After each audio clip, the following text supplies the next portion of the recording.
అని ఆ సందర్భంగా వారు సందేశాన్ని ఇవ్వడం జరిగింది. ఆయన కేంద్ర ప్రభుత్వంలో కదలిక రాలేదు. అప్పుడు తెలంగాణ రాష్ట్ర ప్రభుత్వం కాంగ్రెస్ పార్టీ నిర్ణయించుకున్నది, మేము గల్లీలో ఉండి మాట్లాడితే కుదరదు,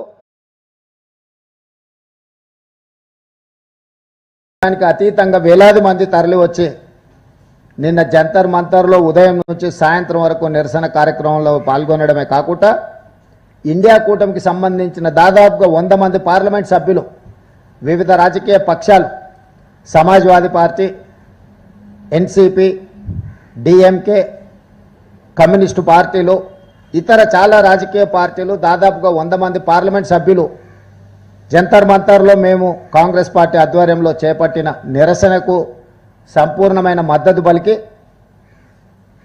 ఎక్కడైనా ఎప్పుడైనా ఈ రిజర్వేషన్లు పెంచడానికి అవసరమైన పోరాట కార్యాచరణలో వాళ్ళ సంపూర్ణమైన మద్దతు ఉంటుందని చెప్పి నిన్న వారు అక్కడికి వచ్చి ప్రసంగించడం జరిగింది.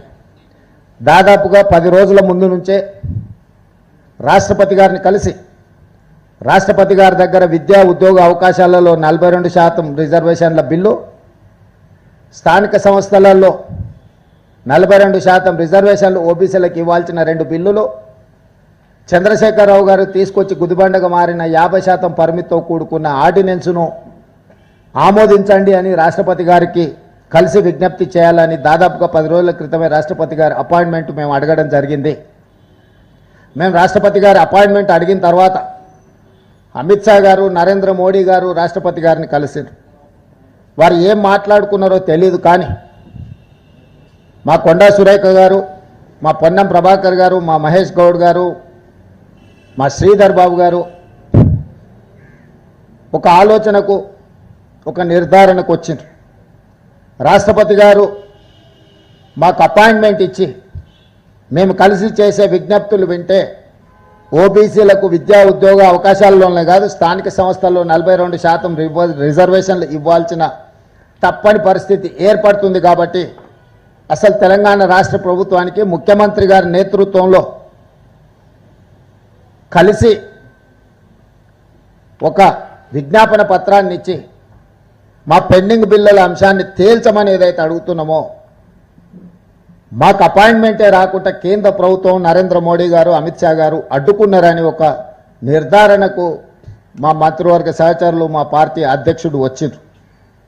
అందుకే ఈరోజు 6-7 తారీఖుల్లో ఎప్పుడిచ్చినా మేము మిమ్మల్ని కలుస్తాము, ఢిల్లీలో మీకు అందుబాటులో ఉంటాము అని చెప్పి రాష్ట్రపతి గారికి మేము తెలియజేయడం జరిగింది.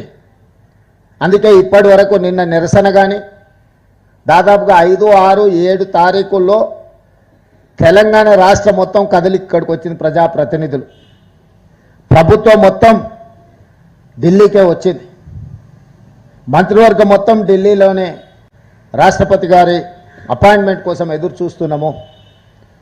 దురదృష్టవశాత్తు రాష్ట్రపతి గారి అపాయింట్మెంట్ మాకు దొరకలేదు. ఇది శోచనీయము, ఇది బాధాకరము, ఇది తెలంగాణ ప్రజలకు అవమానకరము. బలహీన వర్గాల హక్కులను కాలరాయడానికి భారతీయ జనతా పార్టీ మొదటి నుంచి ఇప్పటి వరకు కుట్రలు చేస్తూనే వస్తుంది.